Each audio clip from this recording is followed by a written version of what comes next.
Tenth के बाद क्या लें? यह क्वेश्चन हर स्टूडेंट के मन में और उनके पेरेंट्स या गार्जियन के मन में हमेशा रहता है, क्योंकि टेंथ तक तो आप एक जनरल जो स्टडी है वो आप करते हुए आते हैं जो सबके लिए बराबर है। लेकिन उसके बाद टेंथ एक ऐसा जंक्शन बन जाता है जहां से बहुत से रास्ते हैं जो निकलने वाले हैं और वही डिसाइड करेंगे कि आप आने वाले कल में क्या बनने जा रहे हैं और कितनी मेहनत आप करने के लिए तैयार हैं और कौन सी स्ट्रीम में आप जाना चाहते हैं, कितने साल आपके पास हैं और कितना फाइनेंशियली आप स्ट्रांग हैं कि आप किस कोर्स को अडॉप्ट कर सकते हैं। क्योंकि सिर्फ टेंथ के बाद 11th या 12th ही नहीं है, क्योंकि 11th और 12th तो सिर्फ आपकी स्कूलिंग कंप्लीट कर देगी, लेकिन अगर आपको कोई भी प्रोफेशन अडॉप्ट करना है तो आपको एट लीस्ट 12th के बाद आपको कम से कम भी 5 से 7 साल किसी भी प्रोफेशन के लिए आपको देने ही पड़ेंगे। तो चलिए शुरू करते हैं आज का सेशन, जो कि स्पेसिफिकली बेस्ड है इसी के ऊपर कि हम करियर में कैसे आगे बढ़े और टेंथ के बाद क्या लें।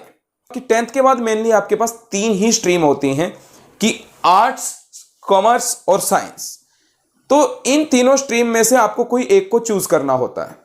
अब स्टूडेंट कैसा है, स्टूडेंट का इंटरेस्ट एरिया क्या है, वो स्टूडेंट खुद ही जानता है। इवन पेरेंट्स भी उसके बारे में थोड़ा जानते हैं कि हमारा बच्चा किस पर्टिकुलर सब्जेक्ट में या किस स्ट्रीम के लिए ये परफेक्ट रहेगा और ये किस सब्जेक्ट को अपना एक इंटरेस्ट एरिया मानता है। तो अगर बच्चा पढ़ाई में नॉर्मल है, और नॉर्मल से अगर हम बात करें कि अगर वो नीचे भी है, तो वो कभी भी कॉमर्स या साइंस स्ट्रीम की तरफ नहीं बढ़ते हैं, आर्ट्स से ही अपने करियर को आगे ले जाना चाहते हैं अगर वो एकेडमिक्स में रहना चाहते हैं। हालांकि टेंथ के बाद जरूरी ही नहीं है कि उन स्टूडेंट्स के लिए भी ये स्ट्रीम्स रहेंगी, उनके पास और भी कोर्सेज होते हैं जो मैंने आपके सामने अदर्स में लिखे हुए हैं, जो एकेडमिकली आप 11th या 12th में ना जाकर आप शॉर्ट टर्म कोर्सेज या कुछ ऐसे प्रोफेशनल कोर्सेज हैं जैसे कि आप पॉलिटेक्निकल या ITI वगैरह करना चाहते हैं, जो कम ड्यूरेशन में आपको एक स्किल दे सकते हैं, एलिजिबिलिटी आपकी बना सकते हैं कि आप कुछ अर्निंग कर सकें। तो अब डिपेंड ये करता है कि आपके पास कितना वक्त है और आपके पास कितना पैसा है, यानी आपके पेरेंट्स आपके ऊपर कितना इन्वेस्ट कर सकते हैं और आप अपना कितना टाइम इन्वेस्ट कर सकते हैं। अब आर्ट्स स्ट्रीम ऐसी स्ट्रीम तो नहीं है जो कि ज्यादातर लोगों का मानना है कि आर्ट्स वही बच्चे लेते हैं जो पढ़ाई में ज्यादा अच्छे नहीं होते, या बोलें कि वो सिर्फ एक मीडियोकर स्टूडेंट ही होता है जो आर्ट्स की तरफ जाता है। लेकिन आपको पता होगा कि जितनी भी अच्छी अच्छी गवर्नमेंट पोस्ट हैं, इवन UPSC लेवल में जो IAS का एग्जाम कंडक्ट किया जाता है, वह जनरल स्टडीज के पेपर ही सबसे ज्यादा आपको जो है एग्जाम क्रैक करने में हेल्प करते हैं। तो जनरल स्टडीज के अंदर आपके लिए कितने सब्जेक्ट आते हैं, वो आप 10th तक का जो साइंस पढ़ते हैं और उसके बाद जो 11th 12th में आप आर्ट्स या ह्यूमैनिटी स्ट्रीम में जो आप SST के सब्जेक्ट्स पढ़ते हैं, वो सब वहीं से ही आता है। तो हम कतई यह नहीं मान सकते कि आर्ट्स स्ट्रीम जो होती है वो सिर्फ वीक स्टूडेंट्स के लिए होती है, क्योंकि यहीं से हमारे देश के ऑफिसर्स भी निकलते हैं, क्योंकि वहां के लिए आप सिर्फ ग्रेजुएट होने चाहिए, ना कि ये देखा जाता है कि आप BA BSc BCom क्या करके आए हैं। तो वहां आपको अपना जिस भी सब्जेक्ट को आपने पढ़ा है वो थोरो स्टडी किया होना चाहिए, यानी कंप्लीट नॉलेज उसकी आपके पास होनी चाहिए। तो आपके पास 3 मेजर ऑप्शन तो यही उठते हैं कि आप आर्ट्स ले, कॉमर्स लें या साइंस लें। अब कोई बच्चा ये सोचे कि मेरे परसेंटेज कम है, मैं तो 50-60 वाला ही हूं, मेरे 50-60% ही आए हैं, तो मैं तो साइंस या कॉमर्स के लायक नहीं हूं। ऐसा बिल्कुल नहीं है, क्योंकि आपको ये पता होगा कि कॉमर्स और साइंस के अंदर आपके पास साइंस में स्पेसिफिकली प्रैक्टिकल सब्जेक्ट्स होते हैं, जिसके अंदर आपको प्रैक्टिकल मार्क्स मिलने के बाद आप 11th 12th आसानी से क्लियर कर जाते हैं। और अगर आप सिर्फ पासिंग मार्क्स भी उसके थ्योरेटिकल में ले आते हैं, चाहे वो फिजिक्स है, केमिस्ट्री है, बायो है या इवन मैथमेटिक्स है, तो उसके अंदर आपके पास फिजिक्स केमिस्ट्री वगैरह के अंदर आपके प्रैक्टिकल्स के मार्क्स भी होते हैं, तो आप पास आउट तो उसको कर ही जाएंगे। और एक बात ध्यान रखिएगा, जितने भी कंपेटिटिव एग्जाम्स होते हैं उसके अंदर BA वालों के साथ मैथ्स वाले, यानी आपके साइंस स्ट्रीम के स्टूडेंट्स, इवन कॉमर्स स्ट्रीम के स्टूडेंट्स जिनके पास मैथ्स होता है, वो आसानी से जितने भी कंपेटिटिव एग्जाम्स होते हैं वहां पे मैथ्स, इंग्लिश वगैरह या फिर जितने भी साइंस से रिलेटेड क्वेश्चंस आते हैं आसानी से निकाल जाते हैं। यानी साइंस का स्टूडेंट इस तरह से सेफ हो जाता है कि चाहे वो BTech या MBBS जो सबसे पॉपुलर आपके कोर्सेज आते हैं, जो आप नीट या JEE के एग्जाम देकर आप सपना लेते हैं कि आप IITs या IIMs के थ्रू अगर कोई बच्चा इधर से MBA में जाना चाहता है या फिर नीट के थ्रू कोई MBBS करना चाहता है या अगर उसका एमबीबीएस में एडमिशन नहीं होता है, वो किसी और मेडिकल कोर्स यानी कि बीडीएस, बीएचएमएस, जो भी बीएएमएस करना चाहता है, तो उन कोर्सेज की तरफ बढ़ सकता है। तो आपको पहले तो ये दिमाग से निकालना होगा कि आपके 10th के मार्क्स से आप ये डिसाइड ना करें कि आपको कौन सी स्ट्रीम लेनी है। हो सकता है कोई बच्चा साइंस में बहुत अच्छा हो, लेकिन उसे एसएसटी नहीं आ रही है, उसे समझ नहीं आ रहा है, वो हिस्टोरिकल डेटा याद नहीं कर पा रहा है, लेकिन वो लॉजिकल और फैक्चुअल चीजों को ध्यान से समझ पा रहा है। तो वो बच्चा जरूरी नहीं है कि उसके 60% आने के बाद वो सिर्फ आर्ट्स में ही जाएगा। आर्ट्स कमजोर बच्चों का स्ट्रीम नहीं होता। ये आपका इंटरेस्ट एरिया क्या है, उससे आपको डिसाइड करना है। और दूसरी चीज जो मैंने पहले बताई, आप अपना कितना टाइम इन्वेस्ट करना चाहते हैं, आप कितने सालों बाद अपने आप को एक प्रोफेशन में देखना चाहते हैं, या आप अपने आप को कितना साल और मतलब कितना पैसा लगाकर आप एक अर्निंग हैंड बनना चाहते हैं, तो वो चीजें आपको डिसाइड करनी है। क्योंकि इनमें से कोई भी कोर्स अगर आप करते हैं, ग्रेजुएशन में जब आप एंटर हो जाते हैं, 3 साल के लिए आप पहले 2 साल के लिए आप 12th करेंगे, 11th-12th होगी, फिर 3 साल के लिए आपको ग्रेजुएशन में जाना है, फिर आपको कुछ पोस्ट ग्रेजुएशन करनी पड़ेंगी, या प्रोफेशनल डिग्री के लिए आपको कुछ और कोर्स अडॉप्ट करने पड़ेंगे। तो कम से कम भी आपको 7-8 साल अपने आप को देने पड़ेंगे। अपने आप से पहले यही क्वेश्चन करना है कि क्या आपके पास वो 7-8 साल और प्लस जिसको आप फॉलो करना चाहते हैं, क्या उतना पैसा आपके पास है। इन सब बातों को ध्यान में रखते हुए और न्यू एजुकेशन पॉलिसी जो अभी आपके नेक्स्ट ईयर से मोस्ट प्रोबेबली की जो लागू हो सकती है, उन सब बातों को ध्यान में रखते हुए हम उन कोर्सेज के बारे में या कुछ कोर्सेज के बारे में हम बात करते हैं कि अगर आपने ये सब फैक्टर्स को ध्यान में रखते हुए आप अगर स्ट्रीम चूज करना चाहते हैं, इनमें से जो भी आपने मन बनाया है, तो उनमें क्या ऑप्शंस रहेंगे वो हम अभी देखेंगे। 10th के बाद का डिसीजन ही आपको उसी हिसाब से ही लेना है कि जो आप अपना आने वाले सालों में देखना चाहते हैं, यानी इनमें से आप क्या अपने आप को बनाना चाहते हैं, उस हिसाब से ही आपको 10th के बाद स्ट्रीम सिलेक्ट करनी है, आर्ट्स, कॉमर्स और साइंस। उसके बाद या फिर इन तीनों में से भी कुछ नहीं तो आपको कुछ शॉर्ट टर्म कोर्सेज या फिर कुछ अदर प्रोफेशनल कोर्सेज हैं जो आप कर सकते हैं। चलिए सबसे पहले हम देखते हैं कि अगर आप बच्चा आर्ट्स की तरफ जाता है तो उसका और फ्यूचर क्या रहेगा। वो बैचलर ऑफ आर्ट्स कर सकता है, जो भी वो 11th-12th में आर्ट्स में सब्जेक्ट लेगा उन्हीं को कंटिन्यू करके वो अपनी 3 साल की डिग्री पूरी कर सकता है। न्यू एजुकेशन पॉलिसी के अंदर इंटीग्रेटेड कोर्सेज भी आएंगे, और अब तो ये कह रहे हैं कि ये बैरियर भी तोड़ा जाएगा कि अगर आप आर्ट्स के हैं तो आप सिर्फ उन्हीं 5, 6 या 7 सब्जेक्ट के कॉम्बिनेशन में से कुछ पढ़ सकते हैं। ऐसा कुछ नहीं है। अब आर्ट्स का बच्चा भी कॉमर्स और साइंस का कोई एक सब्जेक्ट जिसके अंदर उसका इंटरेस्ट है वो भी लेकर वो अपनी स्टडी कर सकता है। वो न्यू एजुकेशन पॉलिसी लागू होने के बाद पॉसिबल हो पाएगा। नेक्स्ट आता है बीएफए। बीएफए है बैचलर ऑफ फाइन आर्ट्स। अगर आपकी कोई भी आर्ट्स है, यानी जो आपकी कला है, आप एक अच्छी पेंटिंग कर सकते हैं, आप आर्ट एंड क्राफ्ट में अच्छे हैं, तो आप बैचलर ऑफ फाइन आर्ट्स में आप अपना बैचलर यानी डिग्री कर सकते हैं, जिससे कि आप अपना प्रोफेशन को आगे बढ़ा सकते हैं।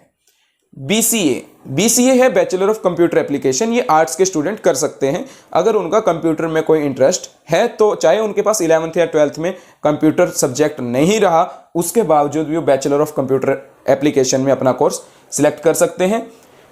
आर्ट्स के ही स्टूडेंट अगर वो बिजनेस एडमिनिस्ट्रेशन में जाना चाहते हैं, ये सिर्फ बीकॉम तक ही सीमित नहीं है, क्योंकि मैंने इसे दोनों में लिखा है, क्योंकि बीबीए करने के बाद आप एमबीए यानी एक आर्ट्स के स्टूडेंट भी अगर जाना चाहते हैं कॉर्पोरेट वर्ल्ड की तरफ, ठीक है, कंपनीज में अपना करियर देखना चाहते हैं, प्राइवेट कंपनीज में जाना चाहते हैं, तो वो बैचलर ऑफ बिजनेस एडमिनिस्ट्रेशन कर सकते हैं, जिसके बाद वो मास्टर्स भी कर सकते हैं। नेक्स्ट है BHM bachelor of hotel management. Hotel management, जब होटल्स के अंदर जो आप एम्प्लॉयज रखे जाते हैं वो होटल को मैनेज करते हैं कि किस तरह से होटल के सारा प्रोसीजर वो देखते हैं, उसे मैनेज करने का जो तरीका है वो कहाँ सिखाया जाता है आपको बैचलर ऑफ होटल मैनेजमेंट में। बीजेएमएस आपने देखा होगा, जो न्यूज़ एंकर्स बनते हैं, जो जर्नलिस्ट बनते हैं, वो इसी कोर्स के थ्रू ही बन सकते हैं, bachelor of journalism and mass communication. इसका भी आप 3 साल का जो डिग्री है वो फॉलो कर सकते हैं। BA BEd integrated, new education policy में ये किया जाता है कि आप एक टीचर बनना चाहते हैं तो उसके लिए आपको बीए और बीएड करना पड़ता है, फिर आप मास्टर्स भी कर सकते हैं। तो इसमें आपको इंटीग्रेटेड कोर्स भी अब आने वाली न्यू एजुकेशन पॉलिसी में दे दिया जाएगा कि आप डायरेक्ट ही 4 साल का एक इंटीग्रेटेड कोर्स कर सकते हैं। न्यू एजुकेशन पॉलिसी में तो ये प्रावधान भी रखा गया है कि मान लीजिए आपने 3 साल के कोर्स में एंट्री की और किसी कारण से आप 3 साल का कोर्स पूरा नहीं कर पाए, अगर आपने फर्स्ट ईयर किया तो उसके लिए आपको सर्टिफिकेट दिया जाएगा। 2 साल अगर आप कोर्स कर गए आपको डिप्लोमा दिया जाएगा, 3 साल पूरे होने पर आपको डिग्री दे दी जाएगी। तो वो सब आपको न्यू एजुकेशन पॉलिसी में देखने को मिलेगा। इसके बाद आप लॉ करना चाहते हैं तो भी आर्ट्स के स्टूडेंट लॉ में जा सकते हैं। इसमें आपको बीए एलएलबी कर सकते हैं और आप एक लॉयर का प्रोफेशन चूज कर सकते हैं। नेक्स्ट टर्म आती है कि आप अगर कॉमर्स लेते हैं तो आपके पास कौन कौन से ऑप्शन हैं।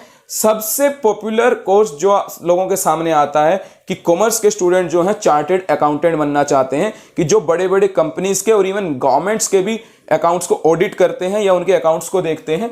तो चार्टेड अकाउंटेंट का कोर्स है जो काफी मेहनत भी मांगता है, काफी पैसा भी मांगता है और आपका डिवोशन मांगता है कि आप उसके अंदर कितनी मेहनत कर सकते हैं।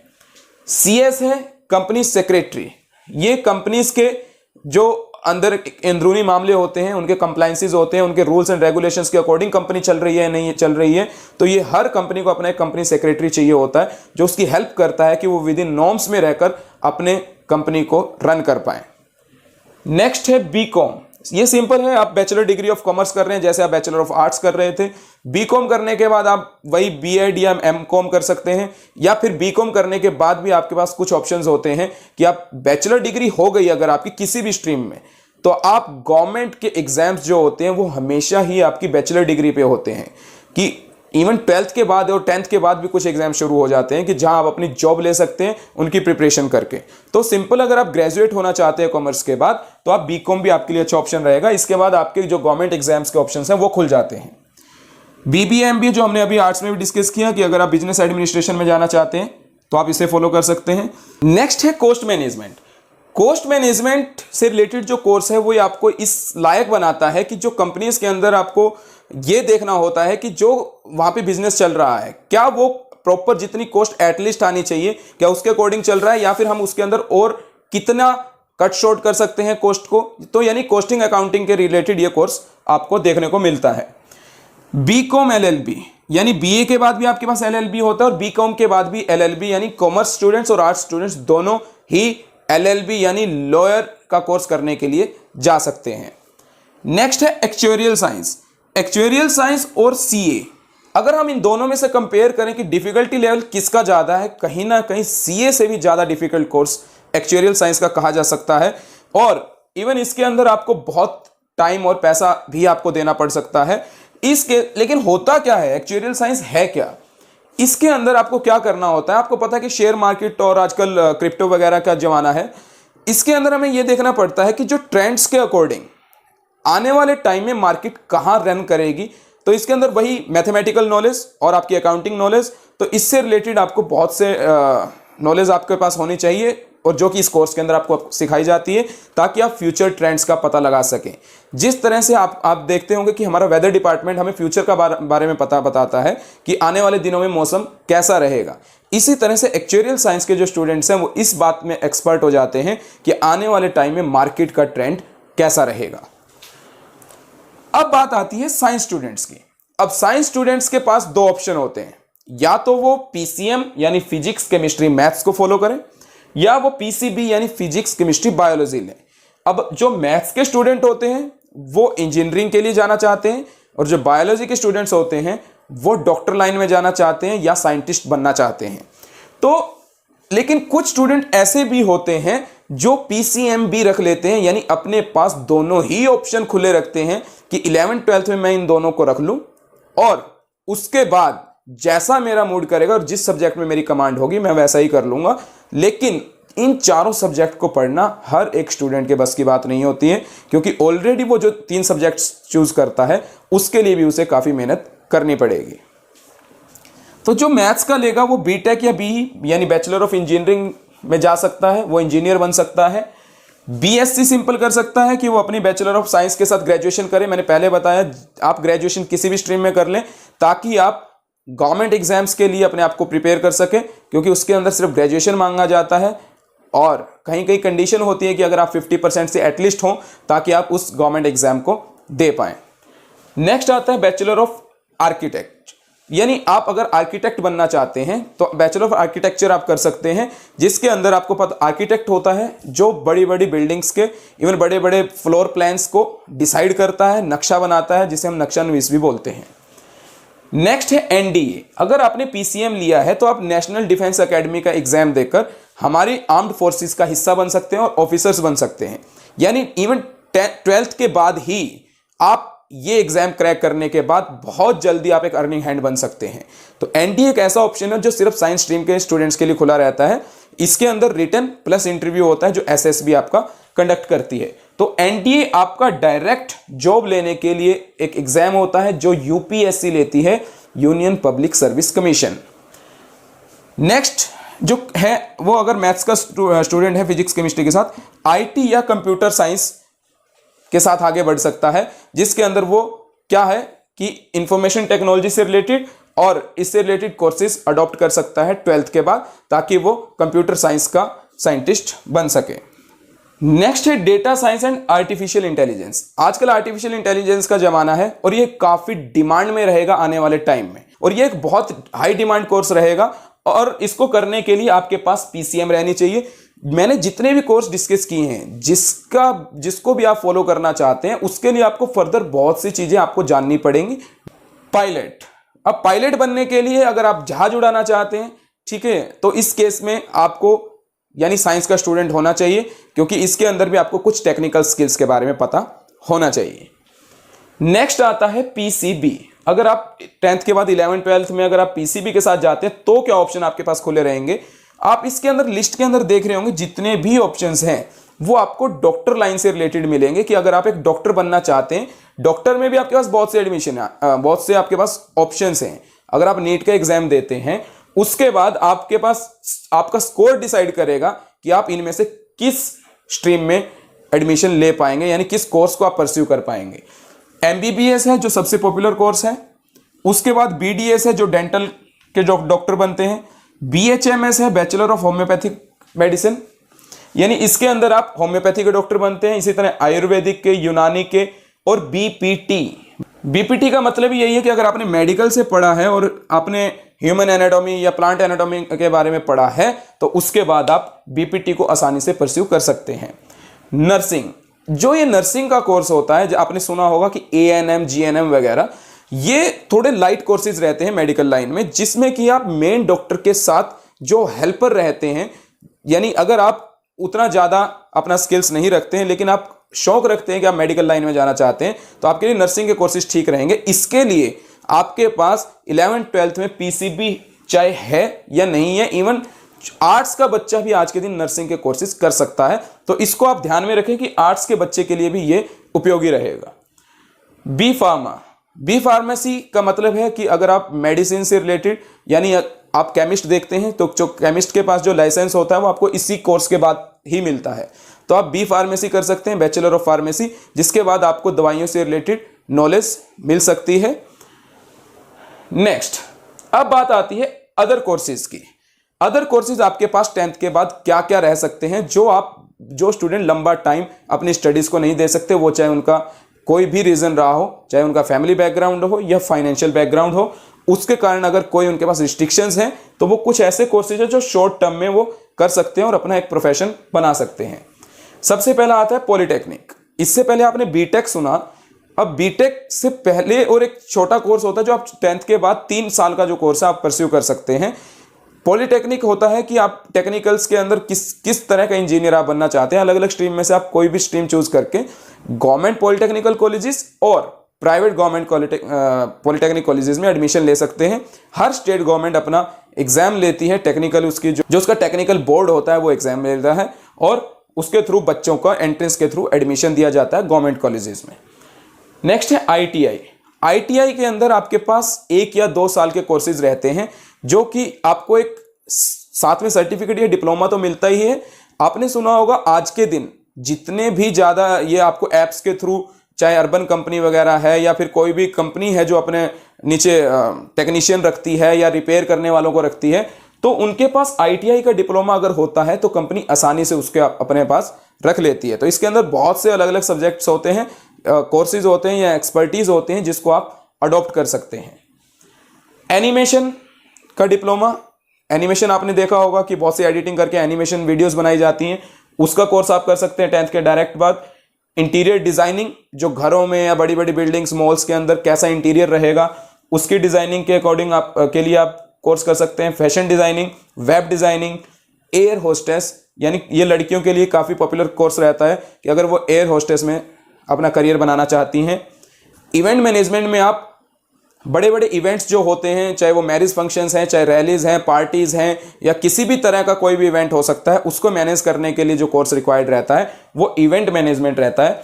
पैरामेडिकल कोर्सेज, ये 10th के बाद आप देख सकते हैं कि कोई MRI टेक्नीशियन है, कोई एक्सरे टेक्नीशियन है, जो टेक्नीशियन के कोर्सेज होते हैं मेडिकल लाइन में, उस यानी ये आप किसी भी एक बड़े डॉक्टर के साथ जो एक रिक्वायर्ड टेक्नीशियन चाहिए होता है, उसके लिए पैरामेडिकल कोर्सेज होते हैं। ये हर तरह के अलग अलग टेक्नीशियन हो सकते हैं। इसके लिए आप जो भी अडॉप्ट करना चाहें, आपके पास बहुत लंबी लिस्ट इसके अंदर रहेगी। रिपेयरिंग कोर्सेज, 10th के बाद आपके पास अगर ज़्यादा वक्त नहीं है और आप बहुत जल्द ही कुछ कमाना चाहते हैं, तो डिफरेंट तरह के रिपेयरिंग कोर्सेज हैं जो आपको बहुत से इंस्टीट्यूट्स, प्राइवेट इंस्टीट्यूट्स भी करवाते हैं, जिसके अंदर मोबाइल रिपेयरिंग, लैपटॉप रिपेयरिंग या जितने भी डिवाइसेस हैं उनसे रिलेटेड रिपेयरिंग के कोर्सेज आप करके आप अपनी एक्सपर्टीज ले सकते हैं और बहुत जल्द आप एक अर्निंग हैंड बन सकते हैं। तो इस तरह से हमारे पास इतने ऑप्शंस हैं कि जिसके थ्रू आप 10th के बाद डिसाइड करेंगे कि मुझे कहाँ जाना है। तो चलिए, अगर वीडियो आपको पसंद आया हो तो इसे लाइक कीजिए और चैनल को सब्सक्राइब कर लीजिए। Thank you.